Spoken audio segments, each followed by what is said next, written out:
ከሰላቱም ጋር ችግር ይኖራል። ሰላት የሚሰግድ ሰው ያው ትከሻውን ሰላቱን ራሱ መሸፈን አለበት። ትከሻ ከፍቶ መስገድ አይሆንም። ሰዎች ግን ይሄንን የተከለከለውን ነገር እንደገና ሀጅ በላሽብኛል መስሏቸው ክፍት አድርገው ይሰግዳሉ ማለት ነው። ሐጀር አልአስወድን ካልሳምን በሚል ራሳቸውንም አደጋ ላይ ይጥላሉ፣ ሌሎች ሰዎችንም ችግር ላይ የሚጥሉበት ሁኔታ አለ። ሀጅ ላይ ሙሉ በሙሉ ፊታቸው መሸፈን አልታዘዘም እና መገለጥ እንዳለበት ነው ሐዲስ የሚናገረው ማለት ነው። ከኢህራም በኋላ ግን መቀባት ክልክል ነው ማለት ነው። አስገዳጅ ነገር እንግዲህ ከሌለ በስተቀር ግዴታ ወንዶች ያው ብትን ነው መልበስ ያለባቸው። ኢህራም ሳያረግ አልፎ ከሄደ ያው እርድ ማረድ ይኖርበታል። እርድ ካልቻለ ደግሞ ያው ለሚስኪን የሚሰጥ ምግብ ይኖራል ማለት ነው። ለበይክ አላሁመ ለበይክ ለበይከ ላ ሸሪከ ለከ ለበይክ ኢነል ሐምደ ወኒዕመተ ለከ ወልሙልክ ላ ሸሪከ ለክ።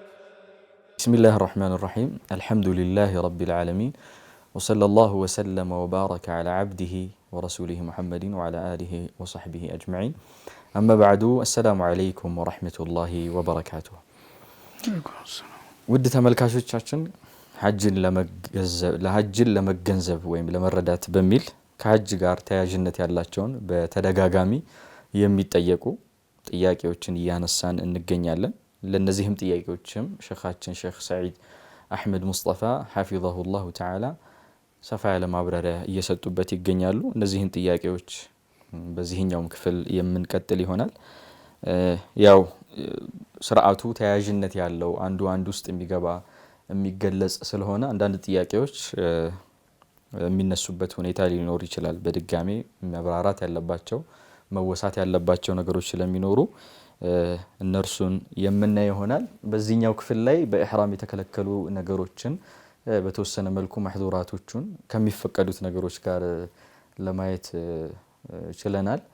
ሌላው በሐጅ ወቅት የተከለከሉ ነገሮችን በመፈጸም ሰበብ ፊዲያ ለሚከፈል ማካካሻ አለ ለተሰራ ጥፋትና እንደው እነዚህ ጥፋቶች ምንድን ናቸው? ፊዲያ የሚያስፈልጋቸው ማካካሻ የሚያስፈልጋቸው ስህተቶችና ሁለተኛ ደግሞ ይሄ ፊዲያን ከሃዲዩ ከሐጅ ስነ ስርዓቱ ጋራ ያለ እርድ አለና እርሱን ሁለቱን ቢያብራሩልን። እሺ ብስሚላሂ ረህማኒ ረሂም። የእርድ አይነቶች የተለያዩ ናቸው። አንደኛ ፊዲያ የሚባለው መቀጫ ነው። አንድ ጉርለት በሚሰራ ጊዜ አንድ ሰው ማድረግ ያለበትን ነገር ሲያጓድል ወይ በቦታ ወይ በጊዜ ወይ በመጠን በተለያየ መልኩ ተስርዓቱ ውጭ በሚሆንበት ጊዜ መቀጫ አለው ማለት ነው። ቅድም ያው እንደተጠቀሰው ኢህራም ቦታውን ኢህራም ሳያረግ አልፎ ከሄደ ያው እርድ ማረድ ይኖርበታል። እርድ ካልቻለ ደግሞ ያው ለሚስኪን የሚሰጥ ምግብ ይኖራል ማለት ነው። እንደገና ከኢህራም በኋላ ለምሳሌ ሽቶ ተተቀባ ወይም ደግሞ ከግንኙነት ከተደረገ ያኔ ከባድ ይሆናል ማለት ነው። ግንኙነት ካደረገ አንድ ሰው ተአረፋ መቆም በፊት ከሆነ ኢህራሙ ፈርሷል ራሱ። እንደገና ኢህራም ማረግ ጊዜ ካለው አዲስ ኢህራም ማረግ ይኖርበታል፣ መቀጫም ይከፍላል ማለት ነው። ተአረፋ በኋላ ከሆነም አሁንም ግንኙነት ካረገ መቀጫው አይቀርም፣ ግን ሀጁ ይቆጠርለታል ማለት ነው።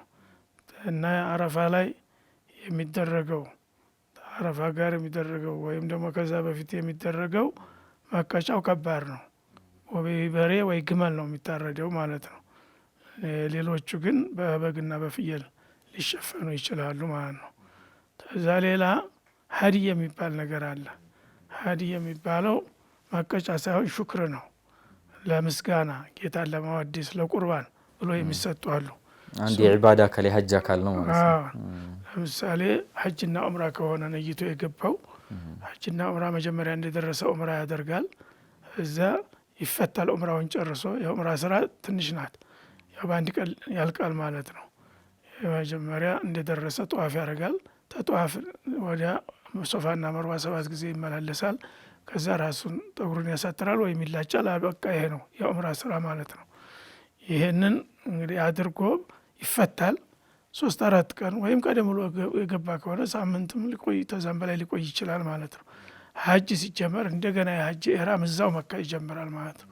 አሁን ይሄ ሰውዬ እንግዲህ 2 ትልልቅ ስራዎችን በአንድ ጉዞ በአንድ አመት ስላደረገ ሹክር ለአላህ ማረድ ይኖርበታል።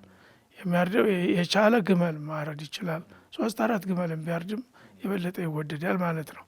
ካልቻለም በሚችለው አቅሙ በግ ፍየል ሊያርድ ይችላል፣ በሬም ሊያርድ ይችላል። ይሄ ሹክር ነው ማለት ነው።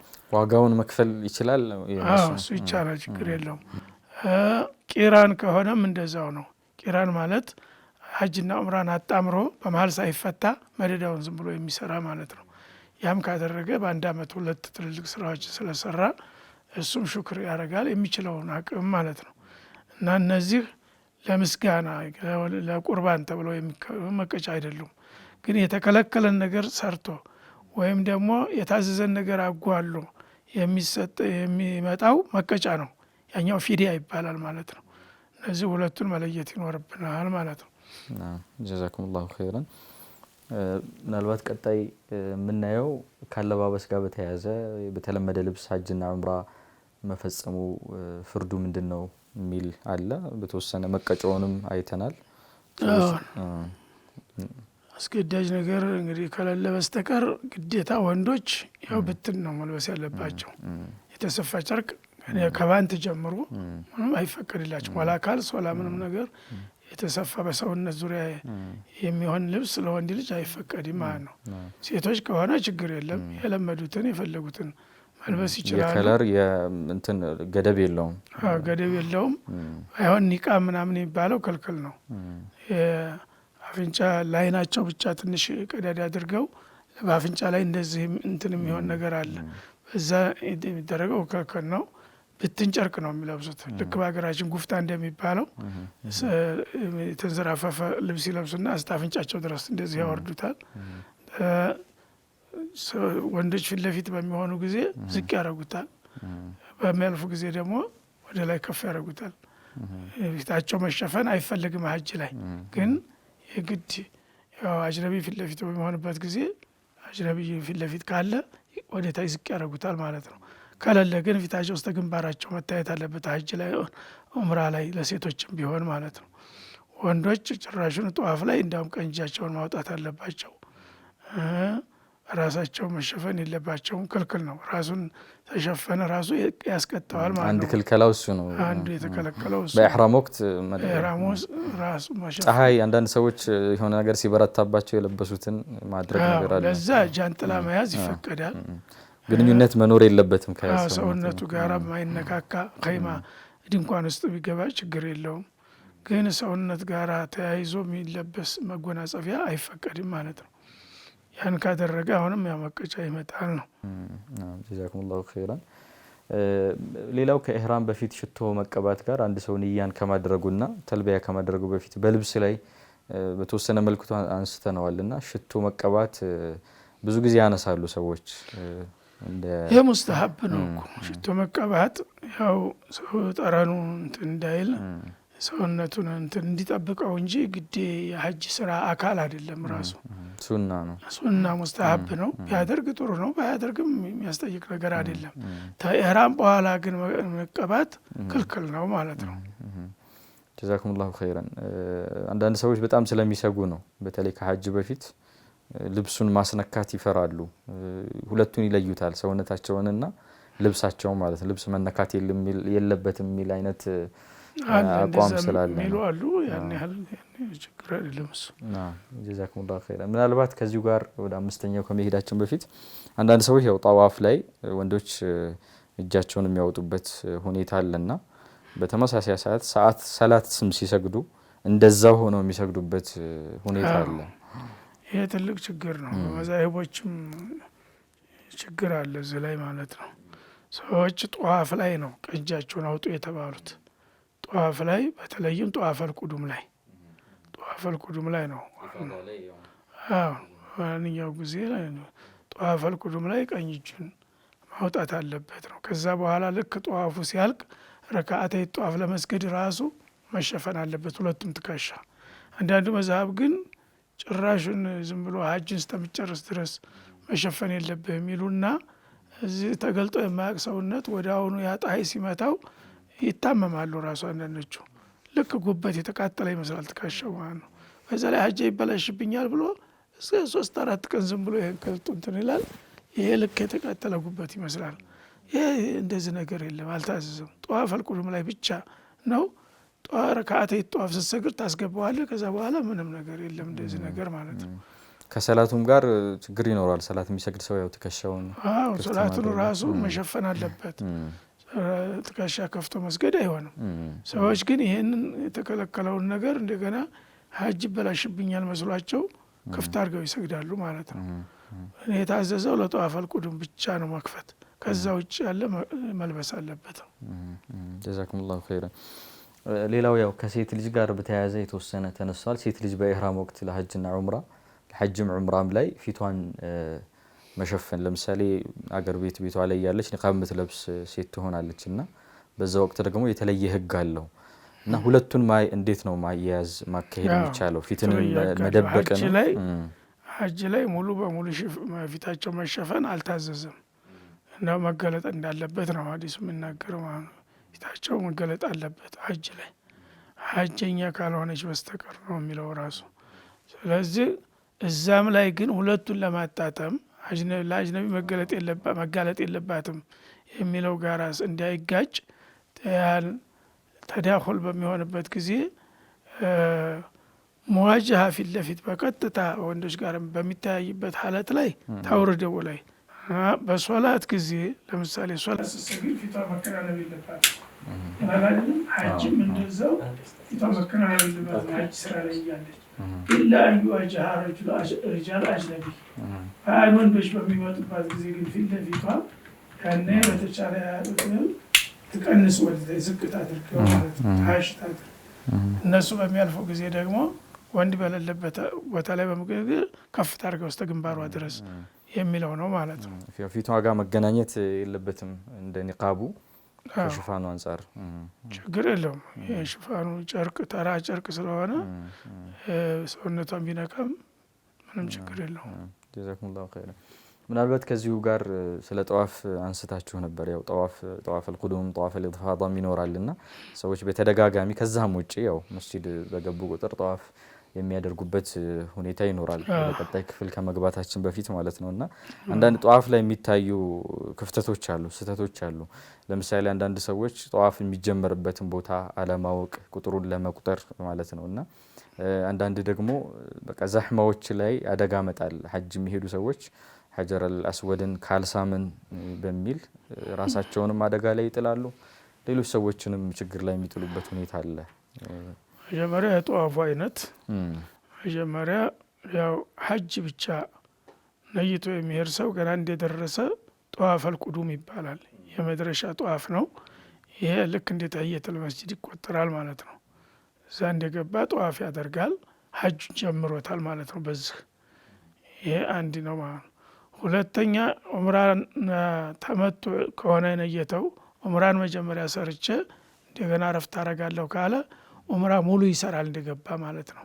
7 ዙሪያ በካዕባ ይዞራል። ያን ሲጨርስ በይነ ሶፋ ወልመርዋ 7 ጊዜ ይመላለሳል።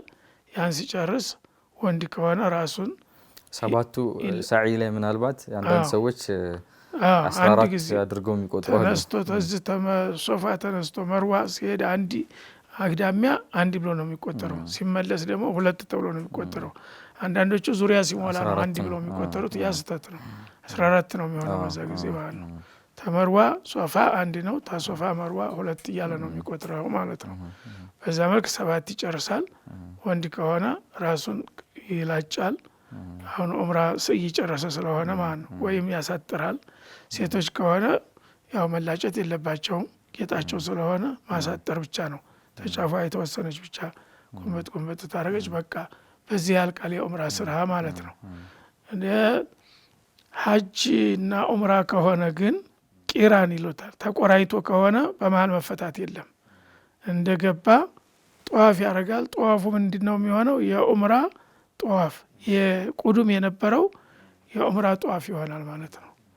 የዑምራ ጠዋፍ ሳዩንም ላስቀድመው ካለ ሳዩም እዚሁ ይጨመራል የዑምራ ሳይ ይሆናል ማለት ነው ለብቻ ከዛ በኋላ ሀጅ ጋር የተያያዘ ስለሆነ መፈታት የለበትም ራስ መቆረጥ ምናምን የለም ማለት ነው እዛ ዘመኑ ሀጅ ስራ ሄዶ አረፋ ሚና ቆይቶ ከመጣ በኋላ ጧፍ ዚያራ ዋናውን የሀጅን ጧፍ ያደርጋል ማለት ነው መጀመሪያ ሳይ አድርጎ ከሆነ ሳይም አሁን የለበትም አንድ ተያይዟልና ማለት ነው መጀመሪያ ሳይ ካላረገ ግን አሁን የዑምራውም የሀጁም ሳይ አብሮ ተጣምሮ ይገባል ማለት ነው ከዛ በኋላ ይፈታል እነዚህ እንግዲህ ዋና ጧፎች ናቸው ማለት ነው ከዛ በኋላ ተመካ ለመውጣት ወደ ሀገሩ ለመመለስ በሚወስንበት ጊዜ የመሰናበቻ ጧፍ የሚባል አለ ማለት ነው መሰናበቻ ጧፍ ጧፍ አልወዳ ይባላል ማለት ነው ያንን ዛሬ ተመከለቅ ይወጣለሁኝ ባለ ጊዜ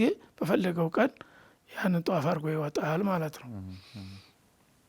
ጀዛኩሙላሁ ኸይር ምናልባት ይሄ ተዛሁሙ ጋር በተነሳ አንዳንድ ሱና በሆኑ ተግባራቶች ሰዎች ተዛሁሙ ጋር ሰዎች ብዙ ጊዜ ሰው ሲራኮት በሚያይ ጊዜ ይህን ነገር ካላረኩ በስተቀር በቃ ሀጅ አይሞላልኝም ብሎ ያምናል ማለት ነው ልክ ሀጀረል አስወድ ላይ ሰዎች ይሟሟታሉ ጉልበት ያላቸው ደካሞቹ ላይ ይረጋገጡ ይሄዳሉ ያ ወንጀል ነው ጭራሹን የቻለ ሰው በአጋጣሚ በአቅራቢያ የተገኘ ሰው ያድርግ ያልቻለ ሰው ግን በርቀት እንደዚህ በእጁ ይጥቀስ ነው የተባለው እንጂ ሰውን እየጨፈላለቁ ግድ ይዛ እንትን ማድረግ አለብኝ ማለት የለበትም ማለት ነው በሳይም ጊዜ እንደዛ ነው በሳይ ጊዜ ሰዎች ደካሞቹን እየረጋገጡ ዝም እየጨፈላለቁ የሚሄዱ አሉ ደካማውም አቅሙን አውቆ ዳርዳሩን ይሄድ ቀስ ብሎ ሌላው ደግሞ ማዕከሉን ይሄድ ማዕከል ግን መቀመጥ የለበትም አንዳንዶቹ ዝም ብለው ማዕከል ይቀመጣሉ ሰው እየተቸገረ ማለት ነው እና በዛ ላይ ለራሳቸውም አደጋ ያጋልጣሉ ሰውንም ያስቸግራሉ እና ሁሉ ጊዜ ጥንቃቄ ያስፈልጋል ነው ወንዶች ደግሞ በሳይና ሶፋና መርዋ በሚመላለሱ ጊዜ ሁለት አረንጓዴ ምልክቶች አሉ ተሶፋና ተመርዋ ሲመለሱ እዛ አንዱ መብራት አረንጓዴ መብራት ድረስ ፈጠን እያሉ መራመድ ያለባቸው ዘህማ ግፊ ታልዘጋቸው በስተቀር ክፍተት ካለ ቶሎ መራመድ ያለባቸው ሴቶች ግን ኖርማል ነው ቀስ ብሎ ነው መሄድ ያለባቸው ማለት ነው ጀዛኩሙላሁ ኸይራን ምናልባት ይኸው ከዚሁ ጋር በተያያዘ ከጠዋፍ በኋላ መቃሙ ኢብራሂም ጋር መቃሙ ኢብራሂምም እንደዛው ነው ጠዋፍ 7 ዙሪያ በካዕባ ተጨረሱ በኋላ ተተቻለ በአጋጣሚ ክፍት ጊዜ ከተገኘ መቃሙ ኢብራሂም ይባላል ተዛ ጀርባ ይሰገዳል ማለት ነው ካልተቻለ አንዳንድ ጊዜ ዛህማው በጣም በሚከብድ ጊዜ እዛ ይቅርና ጭራሹን እዛ ሜዳውም አይገኝ ቦታ ማለት ነው ፈለክበት ቦታ ፎቅ ላይ ብትወጣ ወይም ደግሞ ተመስጂድ ጀርባን ብትሄድ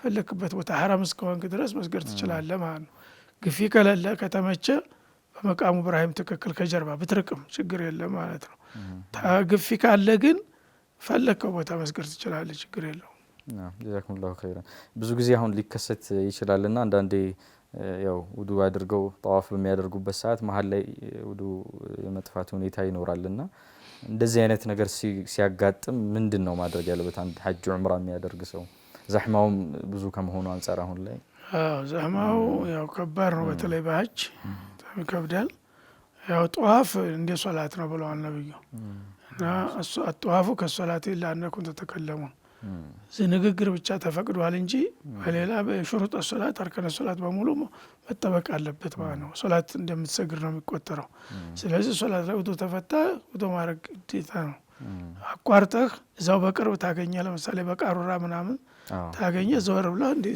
ቶሎ አድርገህ ትቀጥላለህ ሶስተኛ ላይ አራተኛ ቆምኩ በልትቆምና መቀጠል ትችላለህ ማለት ነው ግዴታ እዛ ተመጧፉ ወይም ከመስጂዱ የሚያስወጣህ ነገር ከሆነ ግን ወጣ እንደገና እንደ አዲስ ነው የምትጀምረው ማለት ነው ጀዛኩሙላሁ ኸይራን ወባረከ ፊኩም ያው ብዙ ነገር አንስተናል ሐጅን የተመለከተ ማለት ነው ከሐጅ ጋር የተያዙ ጥያቄዎችን ያነሳን እንገኛለን ሐጅን የሚተገብር ሰው ዑምራን የሚሰራ ሰው እነዚህ ነገሮች ያው ቅንጨባ ናቸው ምንም ብዙ ግን እንደው ተባዶ ይሻላል አንዳንድ ግንዛቤ እንዲኖር ለማለት እንጂ የሐጅ አስተምሮ በዚህ መልክ ተጠናቀቀ ማለት አይደለም ተግባራዊ ነገር ያስፈልጋል ተግባራዊ ነገር ሰዎች ደግሞ የሚያውቁ ሰዎች ጋር ደግሞ መጣመር አለብን። ልምድ ያላቸው ሰዎች 3-4 ጊዜ ሀጅ ያደረጉ ሰዎች ማወቅ አለብን። እንደ አሊም እንኳ ቢሆን እዛ በተግባር ታላየው ይደናበራል፣ ራሱ አይችልም። ስለዚህ ልምድ ያላቸው ሰዎች ጋራ መጣመር ያስፈልጋል። ያኔ እየጠየቀም እሱም ራሱ ደግሞ ሳትጠይቅም እዚህ ቦታ እንዲህ ልናደርግ ነው፣ እዚህ ቦታ እንዲህ ይደረጋል እያለ መመሪያ የሚሰጥ ሰው ያስፈልጋል። እና በዛ መልክ መጠቀም አለባቸው ነው። ጀዛኩሙላሁ ኸይረን። ያው የዒባዳ ቦታም ስለሆነ ወቅቱም አጭርም ስለሆነ የጊዜም የቦታም ክብር ያለበት ቦታ ስለሆነ ሰዎች በጊዜ በተገቢ ሁኔታ ሀጃቸው እንዲፈጽሙ ተግባራዊ ነገር በጣም ወሳኝ ነው። ማስታወሻ ነው እኛ የሰጠነው። ምንም ነገር የትምህርት ነው ብላችሁ በቂ ነው ብላችሁ እንዳትወስዱት። ግን ተመዶ ይሻላል። አንዳንድ ነገር ጥንቃቄ ማድረግ እንዳለባችሁ ለማስገንዘብ ጥቆማ ነው፣ ጥቆማ ብቻ። ጀዛኩሙላሁ ኸይረን ወባረከ ፊኩም። ውድ ተመልካቾቻችን ያው ሀጅን የተመለከቱ ጉዳዮችን እያነሳን ቆይተናል። ያው ፕሮግራሙ በተከታታይ የሚቀጥል ነው። በአላህ ፈቃድ በሚቀጥለው በሌሎች ጥያቄዎች የምንገናኝ ይሆናል። በሚቀጥለው በተመሳሳይ ከሀጅ ጋር በተያያዙ ጥያቄዎች እስከምንገናኝ ድረስ በያላችሁበት ወሰላሙ አለይኩም ወራህመቱላሂ ወበረካቱ። لبيك اللهم لبيك لبيك لا شريك لك لبيك إن الحمد والنعمة لك والملك لا شريك لك